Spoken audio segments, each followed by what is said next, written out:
Good evening and welcome to Poland Daily. I'm Nicholas Richardson and this is the news. G7 leaders met virtually today to discuss what more they can do to support Ukraine and listen to President Volodymyr Zelensky, who asked for Ukraine to be supplied with air defence weapons urgently after Russia rained down cruise missiles on cities across the country in a new escalation of the war. Meanwhile, in Brussels, the NATO Secretary-General, Jens Stoltenberg, warned that any attack on infrastructure critical to the NATO military alliance would trigger an united and determined response. On Tuesday, more missile strikes killed at least one person in the southeastern town of Zaporizhia and left part of the western city of Lviv without power, local officials said. Air raid sirens earlier wailed across Ukraine for a second day. Other parts of the country remained blacked out after the cruise missile attacks yesterday, which officials said killed 19 people in the biggest air raid since the start of the conflict.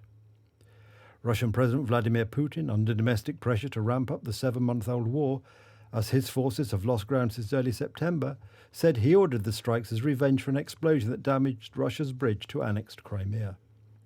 Ukrainian President Volodymyr Zelensky spoke to the leaders of the Group of 7 nations and asked for air defence capabilities to stop Russia. Moreover, Zelensky asked the G7 to support an international mission on the Ukraine-Belarus border. The first point is defence support, an air raid shield for Ukraine. This is part of the security guarantees that are an element of our peace formula. When Ukraine receives a sufficient quantity of modern and effective air defence systems, the key element of Russia's terror, rocket strikes, will cease to work. Russia must be completely isolated and punished both politically and in terms of sanctions. I thank our European friends for the 8th sanctions package. But look, the 8th package is not a punishment for Russia. Russia has started a new stage of escalation, and therefore new sanctions package is needed, a strong package, and I ask you to develop it. Ukraine's Western allies have pumped aid and heavy weapons to Kiev since Russia's invasion in February. Zelensky's government has mixed gratitude with pleas for more powerful weapons and faster deliveries. Belarus this week announced its troops will be deployed with Russian forces near Ukraine, signalling a potential further escalation of the war. So far, Belarus, a close Russian ally, has been a staging post for the invasion. Ukraine has no plans to attack Belarus, Zelensky said, but wants to make sure there is no threat from its northern neighbour.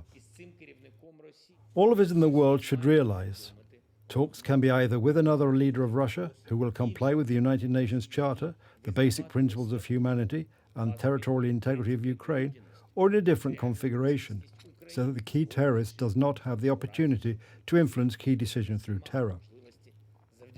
Now one person is blocking peace, and this person is in Moscow. Now, while we have no opportunity for diplomacy, because this Russian leader only believes in terror, we need defensive support. Ukraine did not plan and does not plan military actions against Belarus. We are only interested in restoring our territorial integrity. But in order to completely remove this provocation, to remove these narratives by Lukashenko, to remove even the assumption of any alleged threat from us, we offer our solution. On the border of Ukraine and Belarus, we can place a mission of international observers to monitor the security situation. The format can be worked out by our diplomats.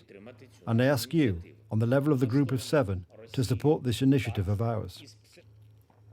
NATO Secretary-General Jens Stoltenberg said that any attack on infrastructure critical to the NATO military alliance would trigger a united and determined response.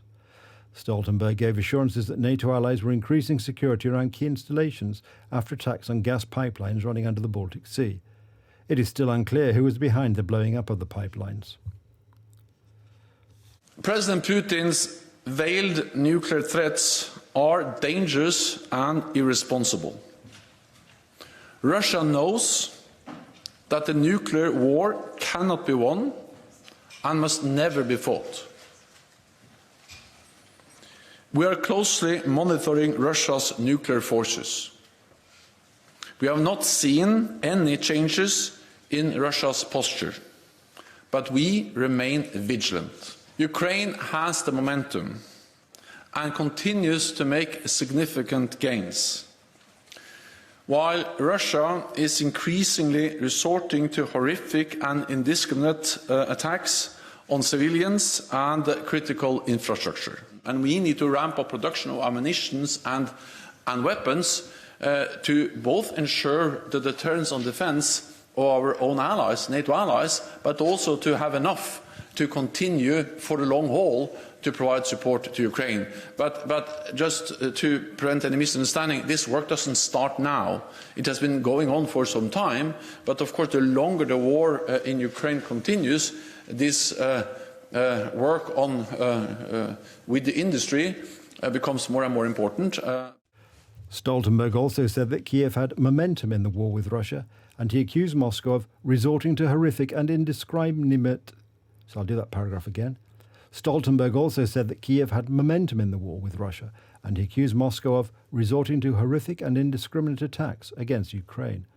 Stoltenberg said that NATO defence ministers meeting in Brussels this week would take stock of efforts to ramp up weapons and ammunition production and would take further decisions to preserve Allies' stock levels. Polish President Andrzej Duda has said that the international community, by acting together, can stop the Russian invasion and hold Russia accountable for the war crimes it has committed.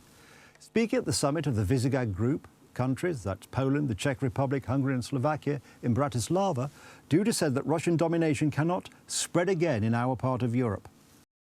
I believe that we will stop the war by the fact that Ukraine, with the support of the international community, will simply push the attackers beyond its internationally recognised borders and gain control over all its territory, which was partially lost in 2014 as a result of the first Russian attack, he added. Duda also referred to a joint statement by the Bucharest 9 group of NATO's eastern flank countries, as well as from North Macedonia and Montenegro, released earlier in the day. The statement condemned the mass bombardments of Ukrainian cities carried out by Russia this week, saying that the strikes were war crimes under international law. I firmly believe that the international community will not forgive this and will pursue the war criminals until they are successfully convicted, Duda told the V4 summit. This is today the imperative of the times and the imperative of the present day. It cannot be that international law is violated with impunity, he said. The perpetrators of these crimes must be punished, and I believe that we will achieve this. Polish authorities have frozen electricity prices for small and medium-sized businesses, as well as hospitals, schools and other sensitive entities. Next year, the maximum price will be 785 zloty per megawatt hour. Households that exceed the limits previously announced by the government will pay 699 zloty per megawatt hour. Prime Minister Mateusz Morawiecki has unveiled legislation to help combat rising energy prices.